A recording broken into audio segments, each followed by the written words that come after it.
नमस्ते। टी20 विश्वकप 2026 सुरु हुनुभन्दा अगाडि नै एउटा ठूलो भू राजनीतिक सङ्कटमा फँसेको छ। दुई सह-आयोजक राष्ट्र भारत र बङ्गलादेश बीचको तनावले विश्वकप नै अनिश्चित बनेको छ। आउनुहोस्, आज यही क्रिकेटको शीतयुद्ध र यसले नेपाललाई कसरी असर गरिरहेको छ त्यसबारे अलि गहिरिएर कुरा गरौँ। अब सबैको मनमा एउटै प्रश्न छ, के साँच्चै यो राजनीतिको चक्करमा विश्वकपको तालिका नै बदल्न सकिन्छ?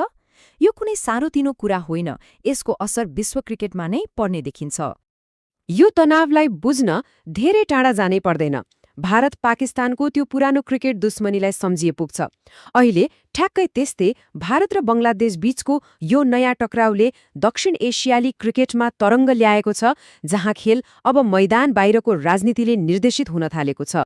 यो कुरा बुझ्न जरुरी छ कि यो केवल क्रिकेटको विवाद मात्रै होइन, यो त दुई देश बीचको गहिरो राजनीतिक लडाईँ हो, जसको रणभूमि अहिले क्रिकेटको मैदान बन्न पुगेको छ। भू राजनीतिक तनाव सुन्दा अलि गाह्रो शब्द लाग्ला, तर यसको मतलब एकदमै सिधा छ। जब देशहरू बीचको राजनीतिक मनमुटाउले खेल जस्तो क्षेत्रमा असर गर्न थाल्छ, त्यही हो भू राजनीतिक तनाव। र अहिले यो विश्वकपमा ठ्याक्कै त्यही भइरहेको छ, जहाँ क्रिकेटको भविष्य राजनीतिक दाउपेचमा अड्केको छ। त्यसो भए कुरा यहाँसम्म कसरी आइपुग्यो त? यो विवाद यति धेरै चर्किनुको पछाडि खासमा 3वटा मुख्य कारणहरू छन्। ल, एक एक गरेर हेरौँ है त। पहिलो कारण हो बङ्गलादेशमा भएको सत्ता परिवर्तन र पूर्व प्रधानमन्त्री शेख हसिनाको भारतमा शरण। दोस्रो, बङ्गलादेशमा हिन्दू अल्पसंख्यकको सुरक्षालाई लिएर बढेको धार्मिक तनाव। र तेस्रो, जसले चाहिँ आगोमा घिउ थप्ने काम गर्यो, त्यो हो बलर मुस्तफिजुर रहमानलाई आइपिएलबाट हटाइएको घटना हो। यही 3 कुराले गर्दा अवस्था आज यहाँसम्म आइपुगेको हो। बङ्गलादेश क्रिकेट बोर्डले यही प्रश्न उठाएर विवादलाई अन्तर्राष्ट्रियकरण गर्यो। उनीहरूले मुस्तफिजुर रहमानको घटनालाई व्यावसायिक विवादको रूपमा मात्रै नहेरेर खेलाडीको सुरक्षासँग जोडिदिए, जसले गर्दा यो मुद्दा निकै गम्भीर बन्न पुग्यो। अब यो विवाद सामान्य असहमतिमा मात्रै सीमित रहेन। बङ्गलादेशले त सिधै अन्तर्राष्ट्रिय क्रिकेट परिषद मतलब आइसिसीमै एउटा औपचारिक माग नै राखिदियो, जसले विश्वकपको आयोजनामाथि नै ठूलो प्रश्न खडा गरेको छ। बङ्गलादेशको माग एकदमै स्पष्ट छ। उनीहरू आफ्ना सबै खेलहरू भारतबाट बाहिर, विशेष गरी श्रीलङ्कामा सार्न चाहन्छन्, र यसको लागि उनीहरूले 2023को एसिया कपमा पाकिस्तानले प्रयोग गरेको त्यही हाइब्रिड मोडलको उदाहरण दिएका छन्। यो हाइब्रिड मोडल भनेको चाहिँ के हो त? सीधा भाषामा भन्दा यो एउटा यस्तो व्यवस्था हो जहाँ कुनै आयोजक देशले सुरक्षा वा राजनीतिक कारणले गर्दा आफ्नो देशमा खेल्न सक्दैन र आफ्ना खेलहरू अर्को तटस्थ देशमा खेल्छ।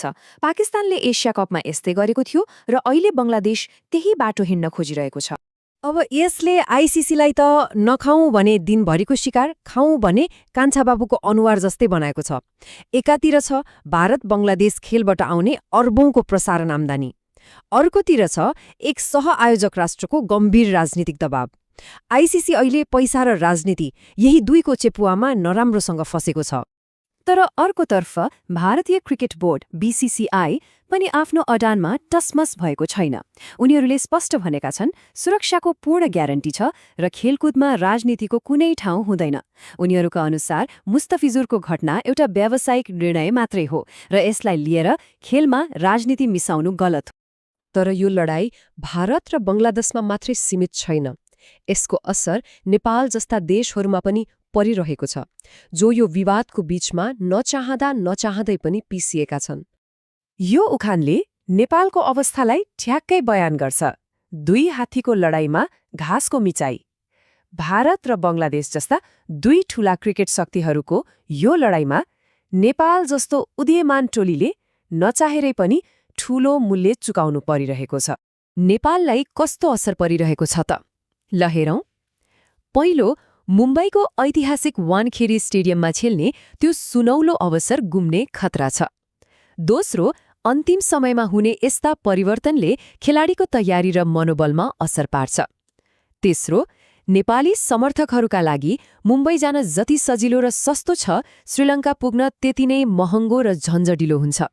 र सबैभन्दा महत्त्वपूर्ण, पिच नै फरक भएपछि पुरै खेलको रणनीति नै बदल्नुपर्ने हुन्छ। त्यसो भए नेपालको अगाडि अब दुईवटा मात्रै बाटो देखिन्छ। एकातिर यदि खेल मुम्बईमै भयो भने यो नेपालका लागि विश्वसामु आफ्नो क्षमता देखाउने एउटा ऐतिहासिक अवसर हुनेछ। तर यदि खेल श्रीलङ्का सर्यो भने मैदान परिचित भए पनि त्यो विश्वव्यापी चर्चा र समर्थकको उपस्थितिको हिसाबले नेपालले ठूलो अवसर गुमाउन सक्छ। यो पुरै घटनाक्रमलाई एकचोटि फर्केर हेर्दा अगस्त 2024मा सुरु भएको राजनीतिक उथलपुथल डिसेम्बर 2025को आइपिएल विवादसम्म आइपुग्दा चरम अवस्थामा पुगेको देखिन्छ। अब सबैको नजर छ जनवरी 2026मा जब आइसिसीले विश्वकपको अन्तिम तालिका सार्वजनिक गर्नेछ। र अन्तमा एउटा निकै महत्त्वपूर्ण प्रश्न, दुई छिमेकीको यो राजनीतिक लडाईँको चेपुवामा नेपालले पाएको एउटा ऐतिहासिक अवसरको भविष्य के होला?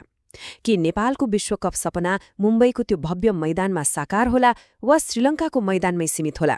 यसको जवाफ त अब आइसिसीको निर्णयले नै दिनेछ।